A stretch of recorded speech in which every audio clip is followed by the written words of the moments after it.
شرک میں ہے تو پھنسا ہوا، کیوں نور سے تو دور ہے؟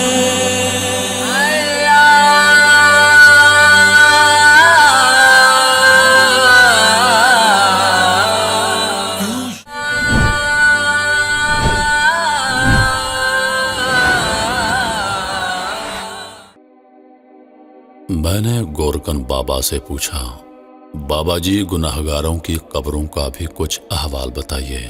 بابا جی افسردہ لہجے میں بولے، اب آدمی کی قبر تیار کرتے ہوئے بہت مشقت کرنا پڑتی ہے۔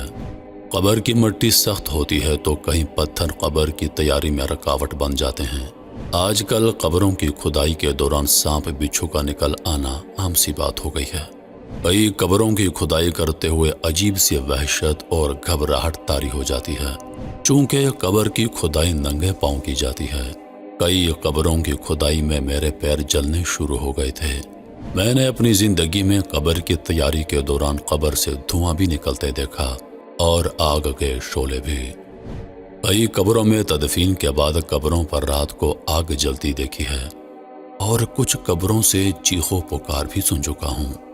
یہ باتیں بابا جی میرے مختلف سوالوں کے جواب میں مجھے بتا رہے تھے، اور عالم تصور میں اپنی قبر کی فکر میں گم ہو گیا کہ نہ جانے میری قبر سے روشنی نکل کر گورکن کا وجود روشن کرے گی یا گورکن کے پیر جلا ڈالے گی، اور پھر کیا خبر قبر بھی نصیب ہو کہ نہ ہو۔ یہ میری آپ کی فانی زندگی کی حقیقتیں ہیں جو میں آپ کی خدمت میں عرض کر رہا ہوں۔ قبر ہمارا وہ مستقل گھر ہے جس میں ہمارا سور پھونکے جانے تک رہنا مقدر ٹھہر چکا ہے۔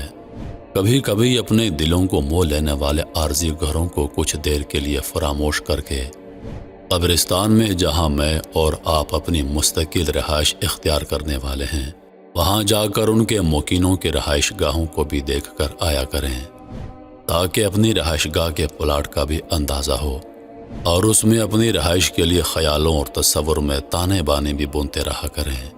قبرستان دنیا کی واحد انٹرنیشنل ہاؤسنگ سوسائٹی ہے جس میں آپ کو 2 گز کا پلاٹ بغیر ترقیاتی کاموں کے ملتا ہے، جہاں ہر فرد کو اپنے پلاٹ میں روشنی، کشادگی، خوشگوار ہواؤں اور باغات وغیرہ کا انتظام پہلے سے خود کر کے آنا پڑتا ہے۔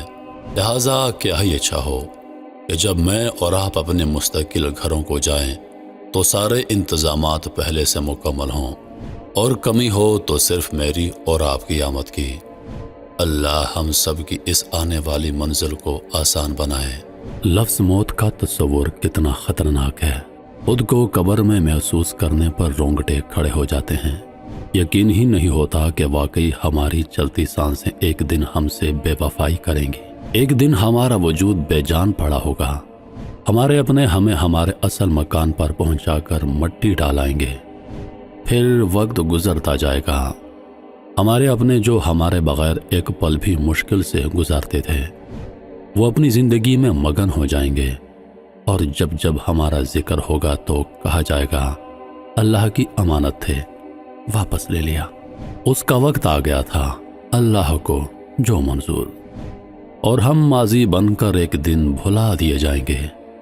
سچ میں اس حقیقت کا تصور ہی جھنجھوڑ کے رکھ دیتا ہے، مگر پھر بھی ہم منہ موڑے ہوئے ہیں اپنے انجام سے۔